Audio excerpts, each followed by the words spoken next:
Bonjour à tous, je m'appelle Clément Fournier, je suis rédacteur en chef d'un média spécialisé sur les questions de transition écologique, économique et sociale. Et je suis ravi de vous accueillir aujourd'hui dans cet amphithéâtre pour parler d'une ère de la guerre un petit peu, c'est-à-dire de l'argent, du financement. On parle partout dans ce salon de comment faire pour améliorer les entreprises, la société, le capitalisme. Et une des questions fondamentales, c'est comment est-ce qu'on finance tout ça. Et donc aujourd'hui, on voudrait vous parler d'une modalité de financement qui se développe ces dernières années, qui s'appelle le crédit à impact social. Et pour ça, j'accueille aujourd'hui 5 intervenants que je vais laisser rapidement se présenter, peut-être en commençant par vous, Élise, puisque vous êtes à côté de moi. Peut-être voilà, micro. Peut-être un micro, encore plus avec les masques. Bonjour à toutes et à tous. Je m'appelle Élise Bourmeau, je suis donc directrice du développement durable et des relations institutionnelles du groupe Séché Environnement. Et je passe la parole à ma collègue. Donc Laetitia Lemonnier, directrice financière adjointe du groupe Séché Environnement. Séché, c'est une entreprise qui est spécialisée dans tout ce qui est valorisation et traitement des déchets. Et on a fait l'objet d'un premier crédit impact en 2018. Bonjour, Bernard Orenbeek, je suis le président du directoire de l'ANEF. L'ANEF, c'est, si vous me permettez un jeu de mots idiot, c'est la finance qui met bas les masques, c'est-à-dire c'est une forme de banque qui fait du crédit uniquement à des entreprises qui ont un impact positif sur la société et le fait en toute transparence et en publiant intégralement la liste de ses clients pour que les épargnants sachent où va l'argent. Emmanuel Delaville, donc responsable d'une agence de notation extra-financière qui fait partie d'un groupe qui s'appelle désormais Kivalio. Étienne Auberture, je suis le trésorier référent sur la finance durable au sein de la FTE, l'Association française des trésoriers d'entreprise. Et par ailleurs, je suis le responsable du financement de la trésorerie pour la Société du Grand Paris. Là aussi, un petit mot sur la Société du Grand Paris. La Société du Grand Paris, c'est une entité publique qui est en charge de construire un nouveau métro autour de Paris pour doubler le kilométrage de métro en Île-de-France. Et cette société se finance sur les marchés financiers à travers un ensemble de green bonds. Donc c'est un peu différent qu'aujourd'hui, mais l'idée est d'associer le financement à la finalité de l'entreprise, c'est-à-dire des transports verts, transport de masse, pour la traduction anglaise, mais qui a une place très importante dans la transition actuelle. Merci à tous. Alors, juste avant de commencer à rentrer dans le vif du sujet, je voudrais vous dire qu'on comptait réserver à la fin de cette conférence un petit temps d'échange avec la salle. Évidemment, c'est pas possible d'échanger les micros, de faire passer des micros dans la salle compte tenu des conditions sanitaires. Donc, ce qu'on vous propose en partenariat avec ProDurable, c'est de vous rendre sur le site produrable.com dans la rubrique Programme et édition 2020, de trouver le lien qui correspond à cette session et vous aurez ensuite un module où vous pourrez poser des questions que je pourrai retrouver ensuite directement sur le téléphone. Donc, pour la fin de la conférence. Si vous avez des questions, n'hésitez pas du coup à les poser sur ce module-là. Donc voilà, on est ici aujourd'hui pour parler de ce qu'on appelle les crédits à impact. Et les crédits à impact, alors moi personnellement, avant qu'on me demande d'animer cette conférence, je ne savais pas ce que c'était.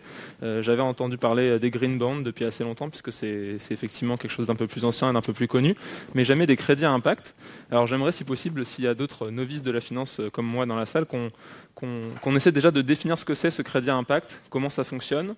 Je ne sais pas si l'un de vous veut commencer à prendre la parole là-dessus. Allez-y, Étienne. Merci Clément. Alors, un crédit, c'est quand une société reçoit donc une solution de financement, un crédit que vous connaissez tous, un crédit à la consommation ou immobilier. À impact, c'est que en plus de cette charge de rembourser le crédit quand elle arrivera à maturité, elle a l'engagement de communiquer sur ce qu'elle fait de l'argent le temps du prêt. Et si possible avec une notion d'impact. Donc ce que je veux dire par là, c'est que si on fait le parallèle avec un green bond, c'est la même chose. On parle de solutions de techniques de financement, mais c'est les mêmes choses. Un green bond, un green loan, on pourrait facilement le quantifier comme un outil de financement et en même temps un outil de communication pour répondre très simplement à la question qu'est-ce qu'on finance ? Et donc, ça a fait appel à de la communication un peu plus détaillée, un peu plus fournie qu'un crédit normal ou une obligation normale.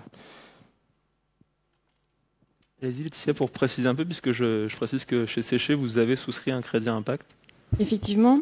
Donc, pour un petit peu résumer, moi, je dirais que l'objectif d'un crédit à impact, c'est d'accompagner en fait l'entreprise dans le déploiement de sa stratégie de développement durable et de récompenser, on va dire, les comportements vertueux. Donc, Séché, effectivement, depuis sa création, le concept de développement durable fait partie intégrante de notre ADN. Donc, il a été très naturel, en fait, quand on a refinancé notre dette en 2018, de se tourner vers le crédit à impact.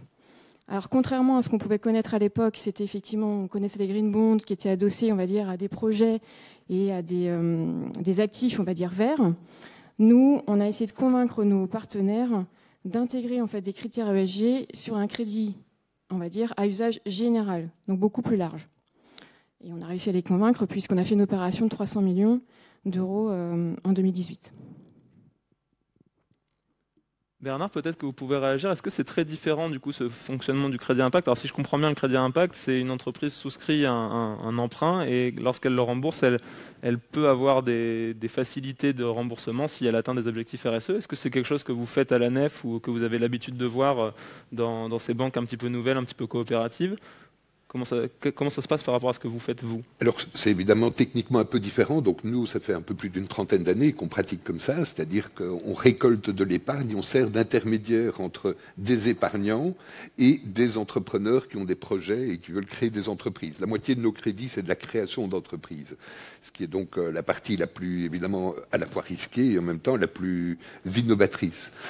Et donc, plus que dans la logique de la communication de l'impact, c'est dans l'intention même et dans la création de la société comme étant une société intégrée dans une entreprise plutôt intégrée dans la société. C'est-à-dire que nous allons étudier l'aspect économique, évidemment, mais aussi les piliers du développement durable, c'est-à-dire l'impact environnemental, l'impact social, la question de la gouvernance, et j'y ajouterai aussi d'ailleurs le volet culturel qui peut avoir toute son importance. Et pour nous, on ne va faire un crédit que dans la mesure où il y a une prise en compte globale des choses. Mais ça veut dire aussi que nous, on a une équipe, je dirais, de banquiers itinérants qui vont rencontrer les projets sur le terrain et qui vont voir comment les choses se mettent en place. Et nous dirons que si le projet tient économiquement la route et si il est intégré dans ses objectifs sociétaux. Ça marche. Et pour terminer, peut-être, Emmanuel, puisque chez Etifinance, ça doit être un produit que vous connaissez bien. D'ailleurs, je précise qu'Etifinance est partenaire de cette conférence sur le crédit à impact. Est-ce que vous pouvez nous en dire un peu plus voilà, sur ces crédits à impact, depuis combien de temps ils existent, par exemple, enfin, concrètement, comment ça fonctionne? Le crédit impact existe depuis 3-4 ans. C'est d'abord des très grandes entreprises qui ont émis ce type de financement. On a vu ensuite des entreprises qui ne sont pas dans le CAC 40 ou dans les plus grandes et qui ont émis, comme Séché Environnement, des très beaux crédits à impact. Ce que je dirais, il y a eu le marché du green bond, donc le marché des obligations, avec un objectif de financement très précis d'un projet à un impact environnemental. L'avantage du crédit à impact, c'est qu'il ouvre les vannes sur des financements en lien non pas avec l'objet financé, mais sur la performance globale potentielle de l'entreprise. Donc c'est ça. Donc ça vient ouvrir un peu plus le marché du financement avec une notion où la performance est celle plus de la RSE que celle de la liquidité ou juste d'une performance financière.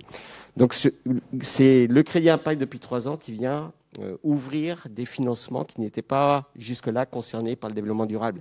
Et je finis sur une chose.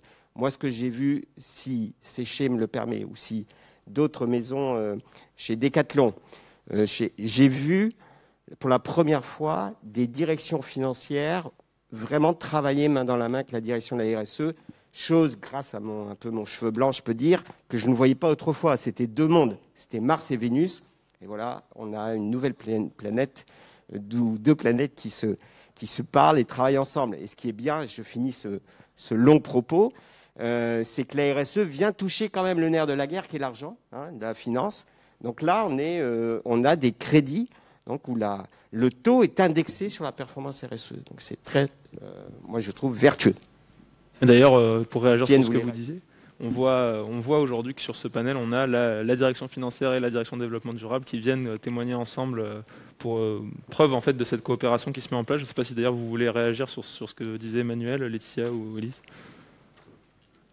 Ouais, effectivement, quand on a mis en place ce crédit impact, donc c'est une discussion effectivement des banquiers, donc très financière à la base, sauf que au moment où il a fallu définir comment on allait évaluer justement notre performance environnementale, ça a été toute une démarche collaborative avec nos départements développement durable, justement pour définir les bons objectifs, enfin en tout cas les objectifs cibles, et définir les meilleurs indicateurs pour permettre la mesure de notre performance. Pardon. Oui, donc effectivement, ce que vous veniez de dire, monsieur Roiti Finance, moi c'est mon prédécesseur qui l'a fait, mais j'ai trouvé ça très vertueux parce que ça oblige effectivement les deux directions à travailler ensemble. Ça permet peut-être une plus grande considération des objectifs de développement durable, y compris sur des alors c'était le cas chez Séché depuis toujours, mais y compris sur des sujets qui sont peu normalisés, comme la biodiversité par exemple, où vous ne pouvez pas vous référer à... C'est en cours, toutes les normes sont en cours d'élaboration. Et donc le fait de travailler ensemble sur les objectifs permet à la fois de motiver les équipes du développement durable et de leur mettre un cap et des deadlines, et en même temps de nouer ces échanges avec la direction financière. Donc c'est très vertueux de ce point de vue-là. C'est ça aussi qui renforce l'intérêt du métier du trésorier. Alors là, c'est le financier qui a parlé. Mais pour une fois, là, nous les trésoriers, nous les financiers, on s'évade un peu de nos marchés et on va voir nos collègues qui sont pas forcément très loin, même étage ou un étage en dessous, un étage au-dessus, c'est qu'importe. Et on rentre vraiment dans une démarche de transversalité dans la société. C'est très transverse comme métier en fait, le financement à impact. Et c'est très intéressant parce que en communication financière derrière, ça permet de répondre à une question qui est toute simple et qu'on nous pose quand on va voir des investisseurs. Mais qu'est-ce que vous faites des fonds? Et ben là, quand on a engagé, quand on est dans la finance responsable, on est capable de dire exactement quelle est la finalité. De manière, c'est transparent, c'est crédible, et c'est ça qui est important parce que ça renforce le message de nos métiers. Et je pense que c'est un très bon point à souligner. Allez-y, Elise, est-ce que vous voulez réagir? C'est peut-être avec Laetitia vous dire donc les 3 critères qui avaient été retenus à l'époque. Il y a 2 critères d'ordre, je dirais, technique, scientifique qui impactent le pilier environnemental parmi les 3 piliers de la RSE. Donc un critère d'autosuffisance énergétique des sites et un critère de performance en termes de préservation de la biodiversité. Donc sur l'autosuffisance énergétique des sites, en fait, nous valorisons énergétiquement des déchets, soit par des processus thermiques, soit par des processus de méthanisation en centre de stockage.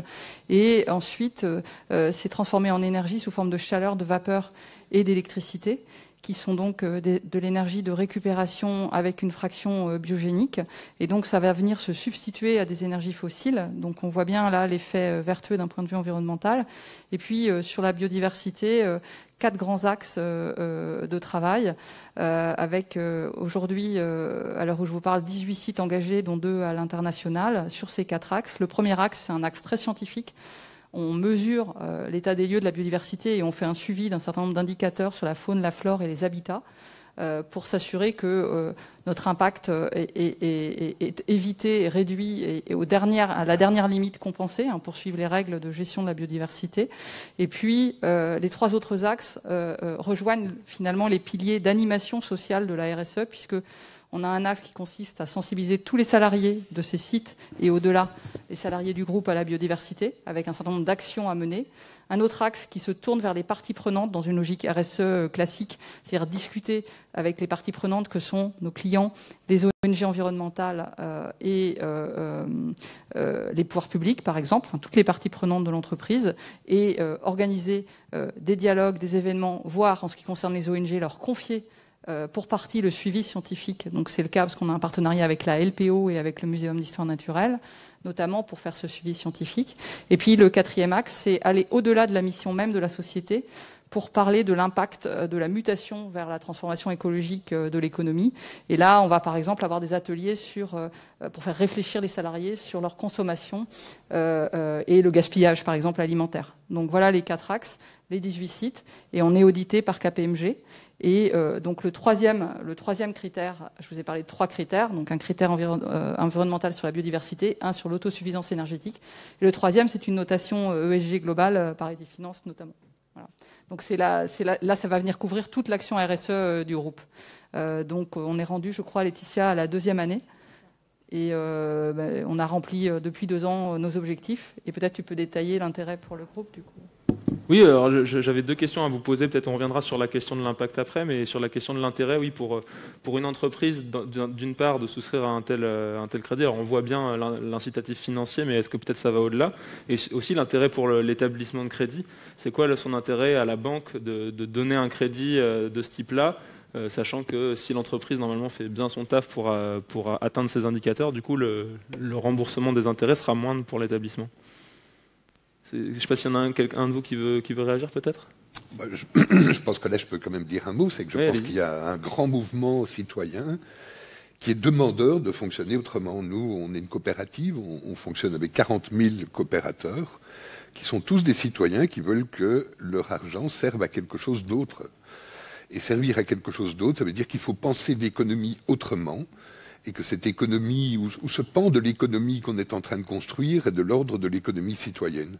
C'est-à-dire qu'on n'est pas seulement entrepreneur avec une vision de profit, mais on a affaire à des entrepreneurs qui veulent concevoir leur projet d'entreprise dans une vision politique au sens le plus noble du terme de la société. Et donc on peut avoir tous les secteurs d'activité. On a un ébéniste, par exemple, mais qui va travailler sur une filière bois durable, qui va travailler en ajoutant des volets d'insertion socio-professionnelle dans son entreprise.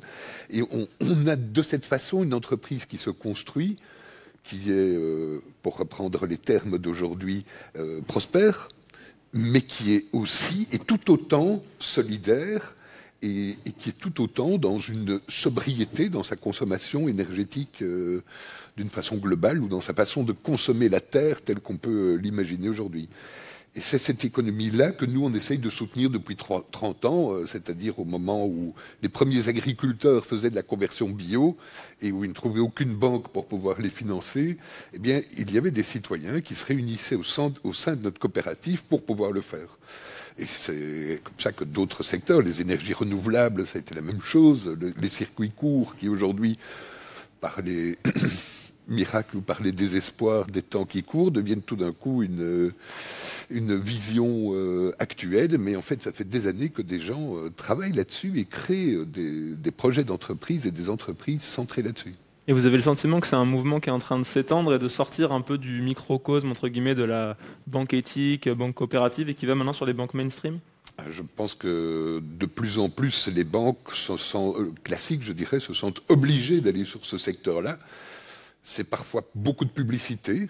Non, c'est toujours beaucoup de publicité, et c'est parfois des actions aussi, mais... On y reviendra quand vous savez, on parlera l'investissement socialement responsable, la question que je me pose toujours, c'est l'investissement socialement responsable, est-ce que ça veut dire que le restant est irresponsable? C'est là où est ma question, c'est quel est en fait le sens? Est-ce qu'on va créer quelque chose qui va avoir du sens pour pouvoir faire tout ce qu'on veut à côté, ou est-ce qu'on conçoit une vision globale de l'entreprise dans une vision globale de la société? Étienne, je vous voyais réagir au fond? Oui, mais sur la première partie de votre question, du côté financier,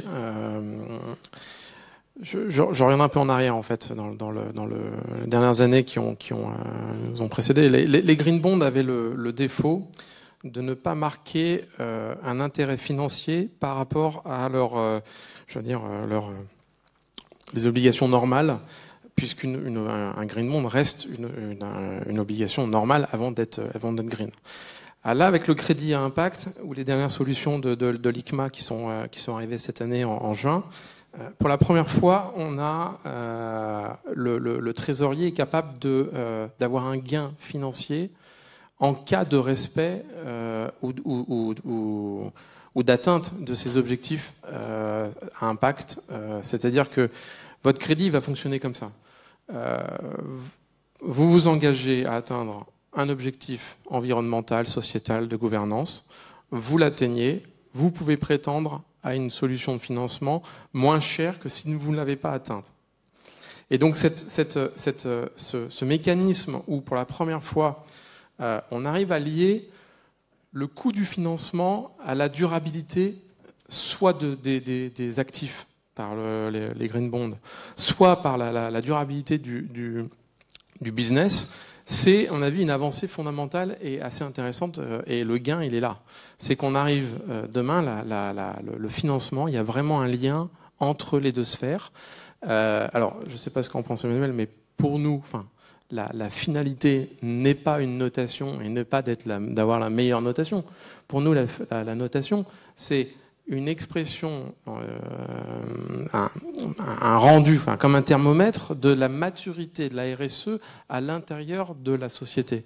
Ce qui va me permettre, moi, après, en tant que trésorier, d'aller monétiser sur les marchés, par un gain dans le financement, cette RSE qui est plus ou moins mature selon la société dans laquelle je suis. C'est pour ça qu'à la FTE, on est assez volontaire et on respecte tous les cas de figure. C'est à chaque entreprise d'exprimer selon la maturité de sa RSE si elle se sent prête à vouloir monétiser cet aspect dans son financement. Aujourd'hui, les solutions sont possibles aussi bien à travers des crédits, donc des loans, des prêts, ou à travers le marché obligataire, que ça soit soit sous forme de green bond, soit sous forme sustainable link bond, comme on a vu à l'ICMA.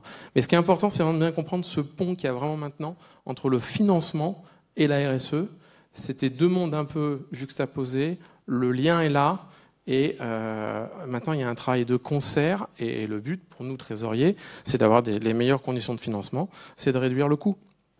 Alors, juste, allez-y Emmanuel, après je pour rebondir sur ce que dit Étienne, et là où c'est important, le point sur l'approche, le crédit à impact, le financement, c'est pas fait pour les meilleurs élèves en matière de RSE. Ce qui compte, c'est pour tout le monde. C'est que j'ai la volonté en tant qu'entreprise de m'améliorer. En RSE, on ne me demande pas de sauter 2 mètres. Si je sais sauter qu'1 mètre, c'est pas grave si je m'engage à sauter 1,20 m ou dans 1 an, et si j'ai eu envie de faire 1,50 m dans 3 ans. Donc ce qui compte, c'est ça, c'est hyper démocratique ce crédit impact. C'est ça que j'aime en soi. C'est pas élitiste, c'est pas réservé aux mieux disants ou les meilleurs en politique ou en performance RSE. C'est ouvert à tous.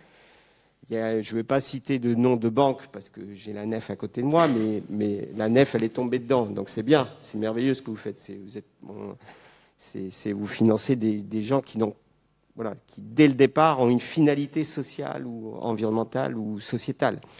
Ce qui est bien, c'est d'ouvrir ça à d'autres activités plus classiques. Et il y a des banques, donc je ne vais pas les citer, certaines banques régionales qui ont ouvert ce type de financement. On accompagne, on forme des commerciaux du réseau bancaire pour qu'ils puissent présenter ce type de produit à des toutes petites entreprises, à des PME non cotées avec 50 salariés. Merci. Alors, du coup, moi, la question que je me pose ensuite, c'est pour répondre concrètement à la question de l'impact, de quel impact on parle en fait, comment on le mesure, c'est quoi les indicateurs qu'on prend, est-ce que les indicateurs ils sont décidés d'un commun accord entre l'établissement bancaire et l'entreprise, et dans ce cas-là, sur quelle base? Est-ce qu'on peut se baser éventuellement sur les science-based targets ou ce genre d'objectifs? Est-ce qu'on utilise par exemple la comptabilité en triple capital? Enfin, comment on mesure concrètement l'impact et comment on s'assure que, justement, comme vous le disiez précédemment, Bernard, ce ne soit pas seulement de la com, mais que derrière, il y a un impact réel et concret sur les dynamiques sociales et environnementales. Est-ce qu'il y a un de vous, peut-être Laetitia, puisque vous l'avez vécu de l'intérieur? Effectivement, donc, quand on le disait tout à l'heure, au-delà de l'aspect engagement financier, donc là, on donne un engagement pour respecter effectivement des indicateurs RSE et ESG plus largement. Donc, on a eu toute une démarche de collaborative avec effectivement le département développement durable pour tenter de trouver effectivement des indicateurs qui soient, on va dire, qui répondent aux critères SMART, c'est-à-dire qui soient spécifiques, qui soient mesurables, qui soient atteignables, qui soit réaliste et qui soit temporel. Donc ensemble, on a essayé de poser un cadre conceptuel, on a essayé de démontrer que notre méthodologie de calcul elle était pertinente, on a justifié aussi la robustesse de nos données, parce qu'il faut effectivement un certain nombre de données à comparer, à cumuler, à agréger. On a défini un cadre d'application. Est-ce qu'on l'applique pour toutes nos filiales ou pour une partie? Est-ce que c'est que corporate ou sur l'ensemble des filiales France et étrangers? Et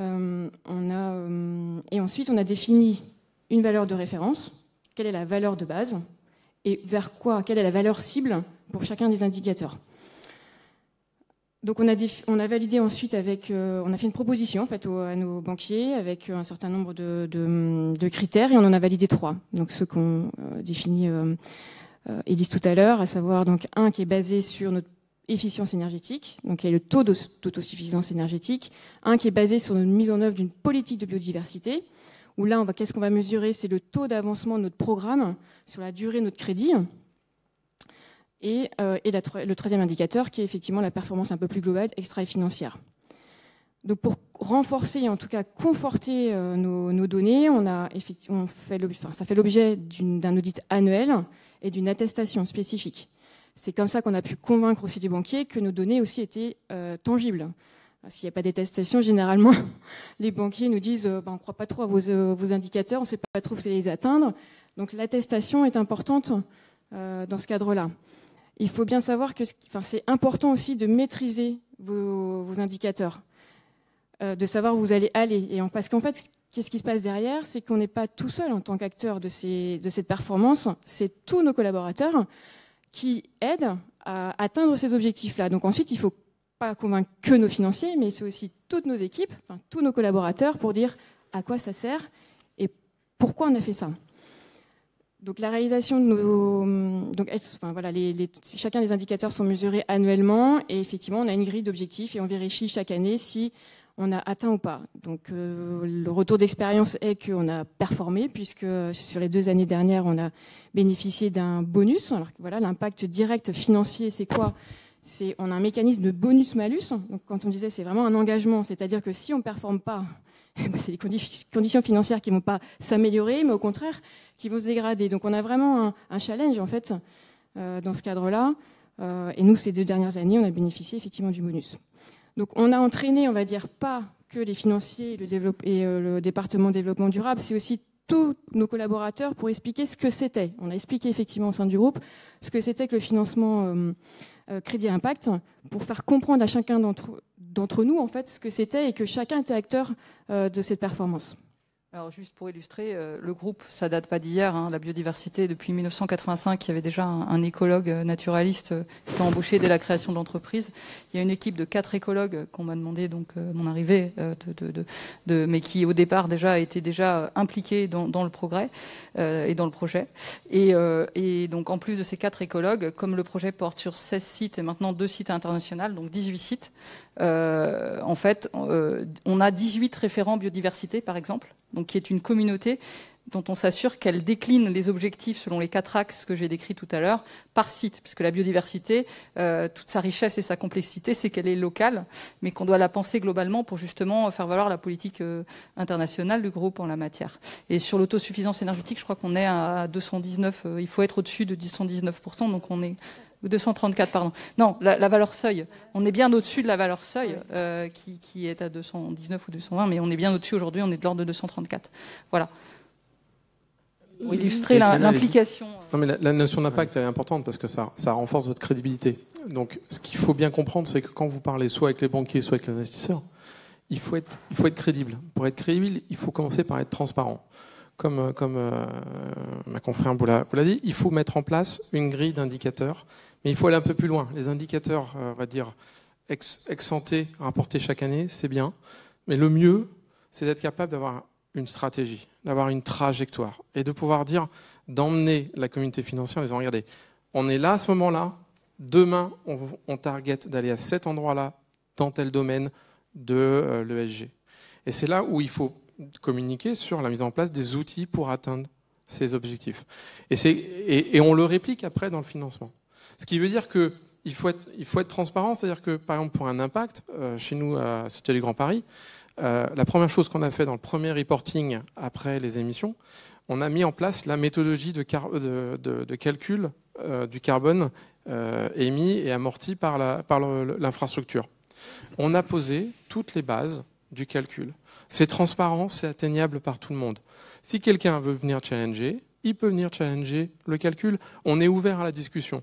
Mais nos investisseurs savent très bien que pour le calcul, les règles de calcul sont bien précises, les hypothèses ADEME, les hypothèses sont établies, et c'est ouvert, et la discussion est ouverte. Et c'est ça qui est important, à mon avis, à vraiment faire comprendre, c'est que derrière, effectivement, il y a un effet qui est vertueux, c'est qu'on va emmener l'intérieur de l'entreprise, c'est très transverse, donc on va mobiliser beaucoup de ressources.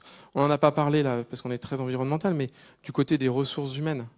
Et quelqu'un une entité qui est sensible au crédit impact, au financement durable, in fine, on pourrait dire que même dans la conduite RH, il y a des reflets et il y a des avantages. Il y a une marque employeur qui peut être plus affinée, et là, parce qu'en fait, on arrive dans un schéma où on confronte nos convictions. Nous, on a des convictions en tant qu'émetteurs et par notre business, et on vient vous les confronter, vous, toute partie prenante. Et c'est ça qui est vraiment intéressant dans la finalité du financement durable et du financement responsable. Emmanuel, Bernard, peut-être pour conclure sur cette question de la mesure d'impact, et peut-être si vous avez d'autres exemples d'indicateurs qu'on peut mettre dans ce type de produits financiers, ou ce que vous faites, vous, à la nef, peut-être, Bernard, pour mesurer l'impact, quels indicateurs vous prenez ? Oui, alors ça rejoint ce que je disais tout à l'heure, c'est-à-dire qu'il y a à la fois des indicateurs environnementaux, et évidemment c'est très important, mais c'est aussi des indicateurs sociaux. C'est-à-dire que c'est aussi des personnes, c'est aussi de l'humain. Les fondateurs de la nef, il y a presque 40 ans, étaient autour de l'idée que l'argent, ça peut faire lien entre des personnes. Et que nous, on est quelque part un interface. Et on n'est jamais qu'un interface entre ceux qui en ont et ceux qui en ont besoin. Et que ce lien-là, il doit réexister, il doit prendre du sens à travers ce qu'on va faire.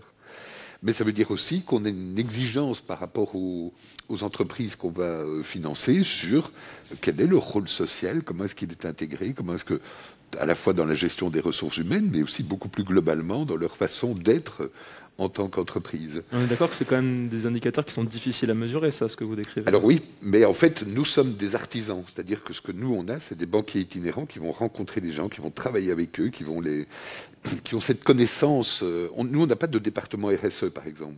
Mais par contre, si on n'est pas fondamentalement orienté environnemental, social, on ne travaille pas à la nef, évidemment, parce que c'est dans les gènes même de la structure. Et notre volonté à nous, c'est de participer avec tous ceux qui essayent d'inventer de nouvelles façons d'entreprendre et d'une façon intégrée, c'est d'être avec eux pour innover. Comme on a innové il y a 30 ans avec le bio, ou plus récemment avec les circuits courts, avec les économies de partage, avec aussi les ressourceries et les autres formes de transformation de déchets ou de revalorisation de déchets, pour rejoindre ce que vous disiez. Voilà. Mais il faut être là au moment où ces choses se créent. Parce que moi, je ne sais pas quelle est la solution. Je ne suis jamais qu'un intermédiaire. Mais par contre, c'est les entrepreneurs qui essayent. Et ce qu'il faut, c'est qu'il y ait des outils financiers qui soient là, et qu'il y ait des citoyens derrière ces outils financiers pour soutenir cette expérimentation, cette construction d'une économie différente. Et c'est là où on a un rôle à jouer, et où il est dans cet artisanat qui n'empêche pas d'ailleurs la rigueur ou l'exigence, la preuve. Et d'ailleurs, Emmanuel, peut-être que, puisque Etifinance, quelque part, est un peu le garant de la rigueur en faisant tous ces audits, est-ce que vous pouvez peut-être dire un mot pour conclure sur cette question des indicateurs et de la mesure sur les indicateurs, on dit aux émetteurs, enfin aux entreprises, on leur dit, il faut faire attention aux indicateurs que vous choisissez. Il y a ce qu'a dit Laetitia, le SMART, donc les atteignables, réalistes. Nous, on demande relevance, c'est-à-dire il faut que ce soit pertinent. Il ne faut pas que l'indicateur aille mesurer des choses qui ne soient pas vraiment matérielles, en lien avec les enjeux RSE pour ce secteur-là. Donc c'est ça. Deuxièmement, ce que j'ai appris aussi ces dernières années, attention à des indicateurs qui dévoieraient, ça se dit ça en français, oui, le comportement du management. Je vous donne un exemple. On fait pour une PME un crédit à impact avec un indicateur chez un industriel breton, taux d'accident. C'est hyper grave. Ça vient parce que je peux vous garantir, si vous mettez taux d'accident à une direction, je peux vous garantir que le taux d'accident va baisser.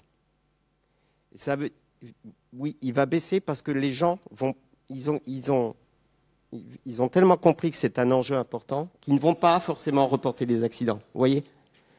Donc ce que je veux dire, c'est un exemple que j'ai en tête. Attention à ne pas non plus que certains indicateurs viennent. On veut que l'entreprise change de comportement, mais on ne veut pas trop cibler et tordre un comportement qui serait...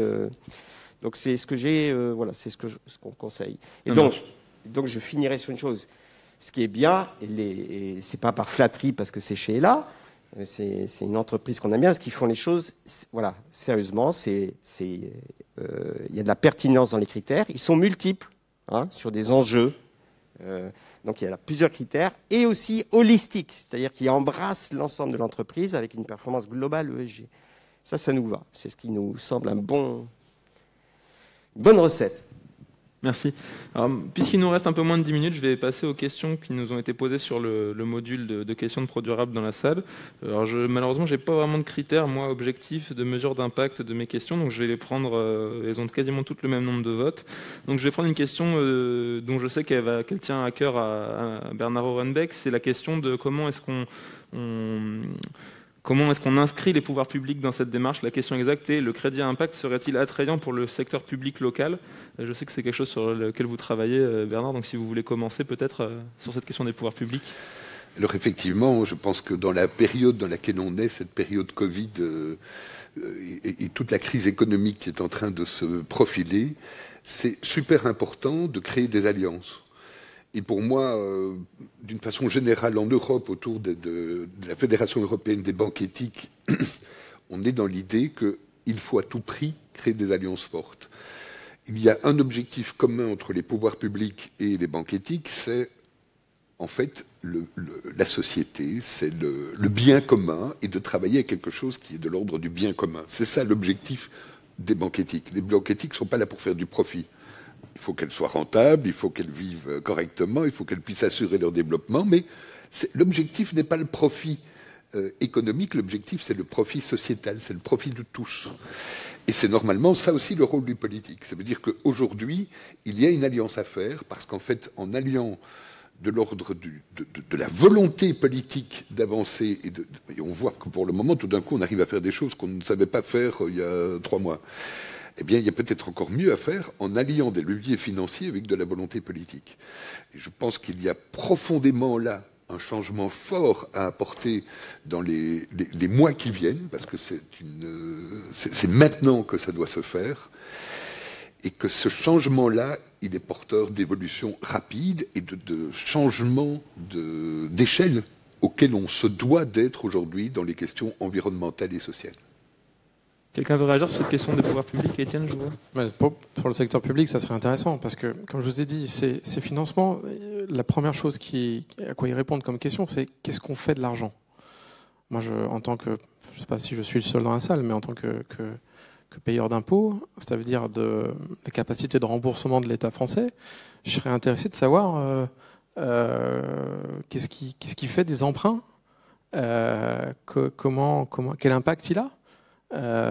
Et passer le budget d'un État sous les fourches codines, alors d'un crédit, enfin d'une solution à impact ou d'une solution finance durable, je pense qu'on aurait beaucoup de choses à apprendre et ça serait assez intéressant, puisque à mon avis, ça va être une avancée, parce que là dans les marchés financiers, alors c'est un petit État, mais l'État du Luxembourg, le duché du Luxembourg, s'apprête à être actif sur les marchés financiers en ayant une vision de son budget sur les objectifs des Nations Unies. Donc c'est un début, on va voir. C'est vrai que c'est un sujet qui est un peu en retard. Ça va venir. C'est la lame de fond qu'il y a depuis quelques années sur la finance durable, et que ça soit crédit ou obligataire, notamment à impact, va modifier beaucoup de choses dans les gestions et dans la communication de la sphère financière. Nous, on est témoin aussi de la prise en compte de ces financements durables dans les collectivités territoriales. On voit de plus en plus de régions ou de départements qui, pour se financer et attirer des investisseurs responsables, mettent en exergue ce qu'elles font en matière d'agenda 21. Ça, c'est une chose. On va voir demain, il y a une source importante aujourd'hui qui fait le lien avec le social, le sociétal, les HLM. Il y a l'Agence française de logement qui veut beaucoup intégrer justement ces notions de financement, de rénovation de l'habitat, et en intégrant des dimensions environnementales entre autres, mais pas que, de justice sociale. Donc je trouve que c'est important. Ce que j'aime aussi dans le crédit impact ou dans le sustainable, comme on l'a ce matin, c'est qu'on ne parle pas que de cette... ce qu'on peut trop résumer à l'extérieur comme le développement durable étant purement le pilier environnemental. Voilà. Merci. Alors maintenant, je vais vous poser juste une petite question un petit peu terre à terre. J'ai 3 questions qui portent sur ce sujet-là. C'est tout simplement le montant du bonus financier. Alors déjà chez Séché, si vous êtes prêt à le révéler, et puis peut-être donner quelques exemples si vous en avez du côté des financiers plus à gauche du panel. C'est quoi comme ordre de grandeur ce qu'on gagne quand on atteint ses objectifs RSE dans un crédit à impact? Est-ce que c'est important ou pas? Alors nous étions effectivement au début en fait des crédits impact, donc les montants ne sont pas... Enfin, c'est conséquent, mais c'est pas au regard du montage global. C'est plutôt un bonus, on va dire. C'est un démarrage, on va dire. Donc c'est quelques BP en fait au niveau du taux en termes d'impact. Je vais pas donner les chiffres parce que je peux pas, mais. Et donc, est-ce qu'une banque n'aurait pas finalement intérêt à souscrire un crédit à impact, quitte à se dire, je n'atteindrai pas mes objectifs, mais au moins c'est bon pour mon image, on dira que j'ai souscrit un crédit à impact, que j'essaie, que je fais des efforts, et si j'ai pas le bonus, c'est pas grave, c'est anticipé dans mon bilan de toute façon. Alors, comme on disait au départ, hein, ce n'est pas que ce qu'on recherche, ce n'est pas que un aspect financier dans le cadre de ces crédits impact. C'est effectivement tout un engagement derrière, effectivement, et cette sensibilisation, enfin, ce qu'on a recherché en même temps, c'est de crédibiliser notre politique de développement durable, c'est de montrer qu'on avait une durabilité de notre modèle, c'est de sensibiliser nos collaborateurs justement sur tout ce qui est facteur ESG, parce qu'on sait que ce sont des facteurs qui seront de plus en plus utilisés et importants dans la finance de l'économie. Enfin, nous, on en est quasiment convaincus. Peut-être juste avant que Bernard réponde à la question, juste dire. Je pense que c'est intéressant, en tout cas, de remarquer qu'est-ce qui s'est passé à la crise financière en 2008.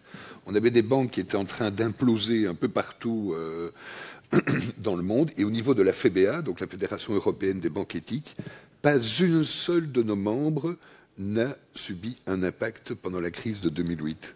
Pourquoi? Parce qu'en fait, les fondamentaux, à partir du moment où les fondamentaux deviennent éthiques, c'est-à-dire la transparence sur ce qu'on fait, la lisibilité, le fait d'aller dans de l'économie réelle, le fait d'être dans une façon de travailler en lien avec un mouvement et une évolution sociale, fait que on se retrouve en fait avec des sécurités qui sont liées tout simplement au fonctionnement de la société, à l'amélioration de la société dans laquelle on est. Et ça nous apporte une garantie, là, une solidité qui est, on ne peut plus intéressante, je crois, y compris pour les investisseurs.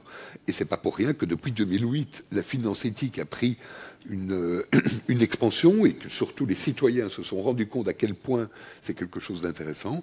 C'est qu'il ne s'agit pas seulement de mettre des pourcentages, il s'agit aussi d'aller voir qu'est-ce qui se fait derrière. Et puis, soyons clairs, au plus les pourcentages que vous allez avoir sont élevés, au plus le risque est élevé aussi.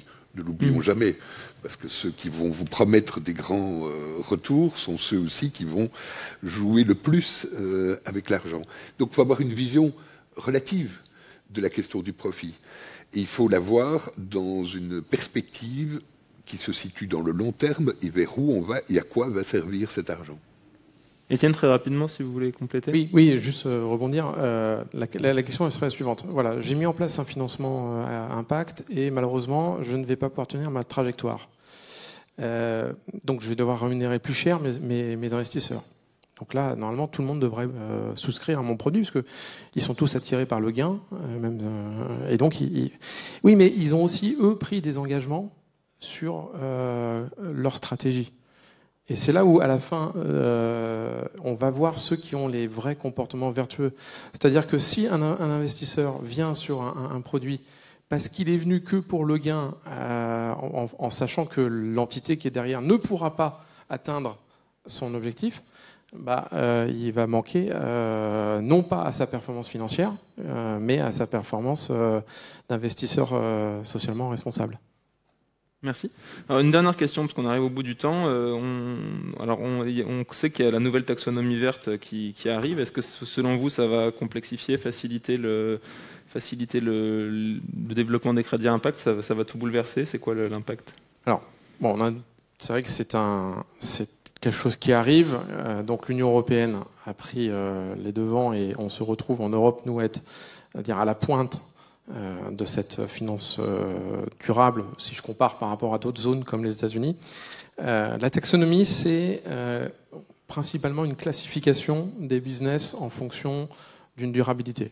Il y a des business qui vont être, on va dire, avec un jeu de couleurs marron, brune, d'autres vont être verts.